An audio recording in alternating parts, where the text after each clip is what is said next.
এখন দেখতে পাচ্ছেন আমরা তাহলে গাণিতিক খুব সহজে বুঝে গেছি, মানে টোটাল সংখ্যাকে আমরা এন দ্বারা ভাগ করলে আমরা হয়ে যাবে। কিন্তু খেয়াল করুন তৃতীয়টা গেছে সারণী হতে বর্ণনা সহ অজীব রেখা অঙ্কন করো। খেয়াল রাখবেন এখানে কিন্তু আমাদের এই পরিসংখ্যানের বেলা অজীব রেখা, বহুভুজ কিংবা মনে করলে যে আয়তলেখা, এগুলো তিনটাতে তিন ধরনের মান লাগবে। তবে আমার বলার ক্ষেত্রে সহজে যে আমরা মধ্যকের যে সারণীটা দরকার ওইটাই আমরা অজীব রেখাতে প্রয়োজন। খেয়াল করুন মধ্যকের জন্য আমাদের শ্রেণীব্যাপ্তিতে আমরা অলরেডি পাইছি, তারপর গণসংখ্যাও আছে। এখানে কর্মজীবিত গণসংখ্যা বের করতে হবে। কর্মজীবিত গণসংখ্যার একদম সহজ একটা উপায় হচ্ছে বরাবর সংখ্যা বরাবর বসে যাবে। এখানে যে সংখ্যাটা হবে ওই সংখ্যার কোণার সাথে যোগফলটাকে পরবর্তী সংখ্যা হবে, অর্থাৎ 2 এর 2 বরাবর বসে যাবে। 2 এর সাথে 2 যোগ করলে কত 4, 4 এর সাথে কোণার জন্য যোগফল তার কত 9, 9 এর সাথে কোণার কত আছে 3, 9 3 12, 12 এর সাথে 5 17, 17 এর সাথে 24, 24 এর 6 30, তার মানে n সমান 30 আমরা পেয়ে গেছি দুই জায়গায় হয়ে। এখন আপনি এটা একটা গ্রাফ কাগজ নেবেন। এখন গ্রাফ কাগজ নিতে হলে আপনি মনে রাখবেন এটা কিন্তু বড় একটা গ্রাফ কাগজ থাকবে, কিন্তু আপনি দুইটা দাগ দ্বারা চিহ্নিত করতে হবে।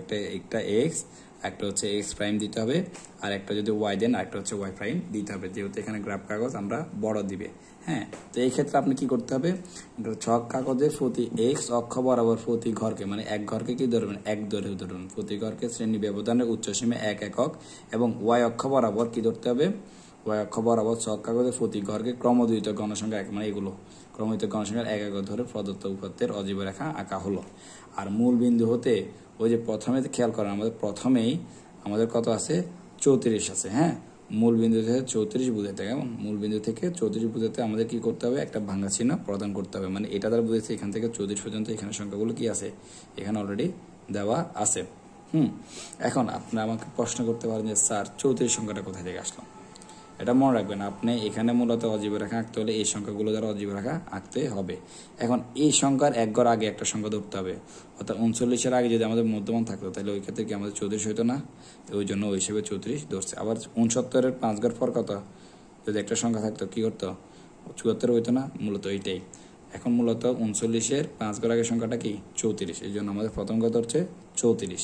এখন খেয়াল করেন 36 থেকে কত আছে 39, 39 বরাবর ইয়ে কত ক্রমদ্বিত 2, তার মানে আমাদের করতে হবে 1 2 2 করে উঠছি।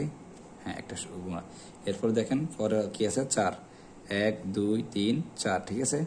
পরবর্তী সংখ্যা কত আছে 9, তারপর দেখেন 9 কোন বরাবর আছে, ওই যে মিলে অন্য জন আমরা খেয়াল করি 49 বরাবর কি আছে 9 আছে, এই ঠিক 49 বরাবর না যাবে 1 2 3 4 5 6 7 8 9, খেয়াল করছেন। পরবর্তী আছে 12, তাহলে আমরা এবারে প্রতি ঘরকে 5 ধরি, ওই 5 ঘর পর ধরি 5 10 11 12, পরবর্তী কত আছে 17, তাহলে 5 10 15 17, খেয়াল করছেন। তারপর কত আছে 24, 5 10 15 20 21 22 23 24, দেখছেন। কারণ আপনি যদি সবসময় যদি এক ঘর করে গুনতে যান তাহলে কিন্তু এই ক্ষেত্রে কিন্তু হয়তো না হতে পারে, কিংবা অনেকগুলো ঘর তো এই ক্ষেত্রে ভুল হওয়ার সম্ভাবনা আছে। তাহলে আমরা সরাসরি যদি প্রতি 5 ঘর অন্তত গুনি তাহলে 30টা কত সহজে বের করতে পারি, 5 10 15 20 25 30, তাহলে আমরা সহজ হয়ে গেছে না 30। তারপর আমরা এই দাগটা ক্রমান্বয়ে কেন, ওই ক্রমজড়িত যে গণসংখ্যা যেরকম ক্রমান্বয়ে বড় হতে লাগছে ঠিক তেমনি এই সংখ্যাগুলো কি আস্তে আস্তে বড় হতে লাগছে। সো আশা করি আপনারা বুঝতে পারছেন, আর যদি বুঝতে না পারেন আমার পরবর্তীতে এই সম্পর্কে জানাবেন কথা, ঠিক আছে। ধন্যবাদ।